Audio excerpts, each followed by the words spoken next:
Good morning to all of you. आज हम उपभोक्ता संरक्षण अधिनियम के बारे में पढ़ने जा रहे हैं। उपभोक्ता संरक्षण अधिनियम क्यों लागू किया गया? पहले क्या होता था, जब जब जब जब ये नियम नहीं बना हुआ था, उससे पहले ग्राहकों के साथ धोखाधड़ी हुआ करता था। ग्राहक कोई चीज़ खरीदने जाते थे, अगर साबुन मांग रहा, फलाने साबुन देना, तो उसके पास जो उपलब्ध रहता था ये लो, लेना तो ले जाओ, नहीं तो चले जाओ। ऐसा मिलावटखोरी होता था, बहुत सारी दिक्कतें होती थी। उस समय 1986 में एक्ट बना, कंज्यूमर प्रोटेक्शन एक्ट। उपभोक्ताओं के सुरक्षा की दृष्टि से ये नियम बनाया गया। इसमें उपभोक्ताओं को अधिकार दिया गया। कौन कौन से अधिकार? तो उपभोक्ता का जो अधिकार है सुरक्षा। सबसे पहले हमें 1000 डोज प्रोडक्ट से सुरक्षा चाहिए, यानी जो केमिकल्स है, ठीक है, जिससे हमारे जीवन को खतरा हो रहा है, ऐसे उत्पाद से हमें क्या मिला? सुरक्षा। ये सुरक्षा का अधिकार हमको है। दूसरा चुनाव ये नहीं कि हम केंद्र सरकार का चुनाव करते हैं, राज्य सरकार का चुनाव करते हैं, पार्षद का चुनाव, ये चुनाव नहीं है। चुनाव का मतलब है कि हमें जिस वस्तु को चाहिए उस वस्तु को हम ले सकें। राइट टू चूज की बात करते हैं।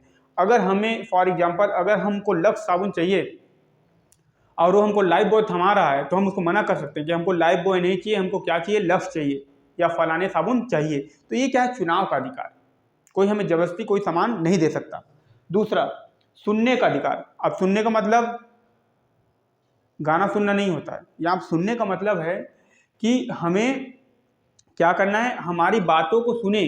हम कोई शिकायत कर रहे हैं तो उसका सुनवाई हो। तो सुनने का अधिकार का मतलब वही है कि हमको सुनवाई करना है, हमें हमारी बातों को रखने का अधिकार है ये।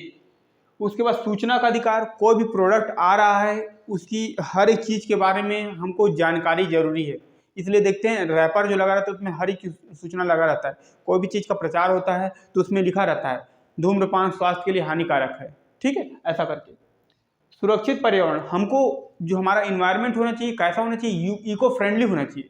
सुरक्षित पर्यावरण का हमको अधिकार मिला हुआ है। क्षतिपूर्ति। यदि हमें कोई खराब सामान मिल गया है तो उसको वापसी करने का अधिकार, उसके बदले हमें पैसे को वापस पाने का अधिकार, ये मिला है। ये क्या है? हमारा क्षतिपूर्ति।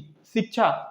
उसके बारे में पूरा जानकारी लेने का हमको क्या है? अधिकार है। लोगों को हमको शिक्षित करना पड़ता है। कोई भी चीज़ रहता है तो ग्राहकों को शिक्षित करना पड़ता है। आप उससे पहले बहुत प्रचार आता था जागो ग्राहक जागो करके। सोना तौल रहा है तो उसमें कांटा मार रहा है या कुछ और कर रहा है, तो हॉलमार्क्स वाला आया था, ठीक है। नायक पिक्चर देखियो ना, उस पर मिट्टी तेल तौलता है तो उसका जो लीटर होता है, चाहे इसे इधर से तौलो चाहे इधर, दोनों तरफ 2.5 लीटर आता था। तो ऐसा नहीं होना चाहिए, ठीक है। तो शिक्षा। फिर प्राथमिक आवश्यकता, हमारा बेसिक नीड्स है, उससे हमको दूर नहीं रख सकते। बेसिक नीड्स क्या है? रोटी कपड़ा मकान, जो खाद्यान्न पदार्थ है ये बेसिक नीड्स के अंतर्गत आते हैं। तो उसमें हमें उसके प्रति हमको अधिकार मिला हुआ उपभोक्ता अधिकार के अंतर्गत। इसके बाद उपभोक्ता अधिकार को करने के लिए हमारे पास बना है उपभोक्ता संरक्षण परिषद, कंज्यूमर प्रोटेक्शन काउंसिल बना हुआ है। इसमें 3 लेयर है। 3 लेयर में क्या है? केंद्रीय उपभोक्ता संरक्षण परिषद, इसके जो सभापति होते हैं, इसको चेयरमैन होते हैं, वो होते हैं भार साधक मंत्री, यानी केंद्र सरकार में जो उपभोक्ता मामले के मंत्री होंगे, ठीक है, वो यहाँ के क्या रहेंगे? सभापति रहेंगे इस उपभोक्ता संरक्षण परिषद में। दूसरा, राज्य उपभोक्ता संरक्षण परिषद, स्टेट कंज्यूमर प्रोटेक्शन काउंसिल, इसके जो सभापति होगा उपभोक्ता मामले के प्रभारी मंत्री, यानी जो स्टेट लेवल में उपभोक्ता मामले के जो प्रभारी मंत्री रहेंगे वो, यानी खाद्यान्न मंत्री की बात करते हैं, ठीक है, राशन जिसके अंतर्गत आता है वो। इसके बाद जिला उपभोक्ता संरक्षण परिषद, ये डिस्ट्रिक्ट कंज्यूमर प्रोटेक्शन काउंसिल, इसके जो अध्यक्ष होते हैं, इसके जो चेयरमैन होते हैं वो जिला कलेक्टर होते हैं, डीएम होते हैं, ठीक है। तो ये परिषद बना हुआ है। अब परिषद अपना काम करेगा, परिषद जो भी निर्णय होगा उसको लेंगे इसके नियम कानून के लिए।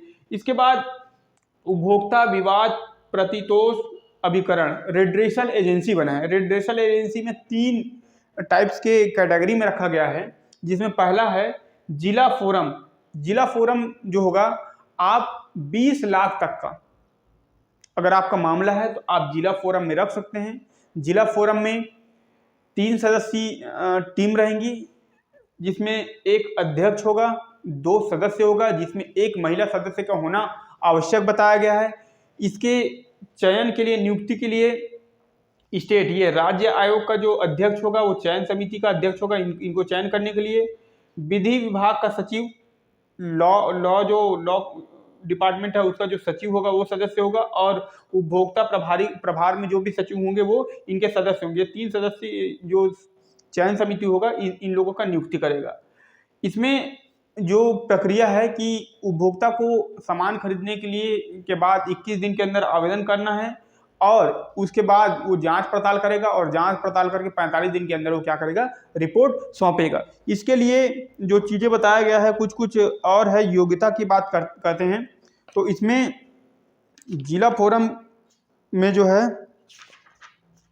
35 वर्ष की आयु होना चाहिए, मतलब इसमें अध्यक्ष की आयु 35 वर्ष, जो सदस्य हैं ये कोई स्नातक का डिग्री लिया हो, ये सब सारी चीज़ दिया, स्नातक का डिग्री हो, कम से कम उसको काम करने का अनुभव होना चाहिए, ठीक है, वो दिवालिया वगैरह नहीं होना चाहिए, वो मोरल वो अक्षमता नहीं होना चाहिए, ऐसा करके ये सब सारी चीज़, लोकहित में काम कर रहा हो, ये इसकी क्या है, नियुक्ति के लिए जो है योग्यताएं होंगी। इसके बाद इसके कार्यकाल जो होंगे 5 साल रहेगा, 5 साल या 65 वर्ष। इसमें जो कार्यकाल होगा वो 5 साल या 65 वर्ष, जो भी आयु पहले पूर्ण होता है उसमें इनका कार्यकाल समाप्त हो जाएगा। उसके बाद इसकी जो अधिकारिता हो तो बता दिया हूँ, है ना। इसके बाद अब दूसरा नंबर में जो है राज्य आयोग का गठन। राज्य आयोग जो है, ये राज्य आयोग का गठन जो है हाई कोर्ट के जो जज होंगे इसकी नियुक्ति करेगा। किनका? इसमें भी 3 सदस्य रहते हैं, एक अध्यक्ष होगा और 2 सदस्य होगा, जिसमें एक महिला सदस्य को होना अनिवार्य है। इसमें भी वही योग्यता है, इसकी जो योग्यता है 35 वर्ष की आयु पूर्ण कर लिया हो, उसके बाद किसी मान्यता प्राप्त से स्नातक की डिग्री कम से कम रखा हो, सत्यनिष्ठा योग्य होना चाहिए, ठीक, और 10 वर्ष का काम करने का अनुभव होना चाहिए इस क्षेत्र में, ठीक।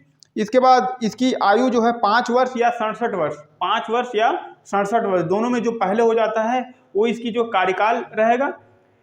इसमें 20 लाख से लेकर के 1 करोड़ रुपए तक का जो केसेस हैं उसको ही हैंडल करते हैं। इसके बाद आता है राष्ट्रीय आयोग। राष्ट्रीय आयोग जो है 5 सदस्यीय टीम होंगे, जिसमें अध्यक्ष का जो चुनाव होगा वो केंद्र सरकार द्वारा किया जाएगा, लेकिन सुप्रीम कोर्ट के जो प्रधान न्यायाधीश है, मुख्य न्यायाधीश है, उनके सलाह पर ही क्या होगा, नियुक्ति होगा, ठीक। ये क्या है, राज्य आयोग का। इसमें भी 35 वर्ष का वो टाइम है मिनिमम, ठीक। सर्वोच्च न्यायालय के प्रधान न्यायाधीश नामित व्यक्ति सर्वोच्च न्यायालय के न्यायाधीश है, वो अध्यक्ष होगा। जो सुप्रीम कोर्ट का जज होगा वही इसका क्या रहेगा, अध्यक्ष रहेगा। उसके बाद भारत सरकार के जो विधि मामले के जो वो रहेंगे वो इसका सदस्य होंगे, और भारत सरकार के उपभोक्ता मामले विभाग के जो है सचिव, यानी ये केंद्र लेवल पे जो भी रहेंगे वो इसका सिलेक्शन कमेटी में रहेंगे, ठीक है। इसकी कार्यकाल 5 वर्ष या 70 साल की आयु या 5 वर्ष जो पहले पूरा हो जाए वो ये काम उस समय इसके जो रिटायरमेंट का एज होगा। ये क्या करता है, ये इसकी जो निर्णय होता है वो जैसे दीवानी और फौजदारी मामले होते हैं तो दीवानी मामले की तरह ही इनकी सुनवाई होता है। आप हाई कोर्ट में, डिस्ट्रिक्ट कोर्ट में आप केस लगाते हो तो केस क्या होता है, सुनवाते सुनवाते पता चलता है वो बुढ़ा हो गया, तभी उसका रिजल्ट नहीं आया। लेकिन ये फास्ट ट्रैक का काम करता है, तुरंत आपके साथ धोखाधड़ी हुआ, आप वहाँ शिकायत किए, आपको तुरंत एक टाइम लिमिट तक आपका जो है सुनवाई हो जाएगा, आपको क्षतिपूर्ति मिल जाएगा, है ना। तो ये चीज़ है। अगर यहाँ अगर कुछ दिक्कत हो रहा है तो स्टेट में जाएगा, स्टेट वाले में करेगा, यहाँ से अगर दिक्कत हो रहा है तो राज्य में करेगा, उसके बाद यहाँ से कोई आगे नहीं बढ़ पाएगा। ऐसा स्थिति इसका है। तो कंज्यूमर प्रोटेक्शन एक्ट उपभोक्ताओं के हित के लिए बनाया गया है, उपभोक्ताओं के संरक्षण के लिए बनाया गया है, ठीक। तो ये आपका कंज्यूमर प्रोटेक्शन एक्ट है। धन्यवाद।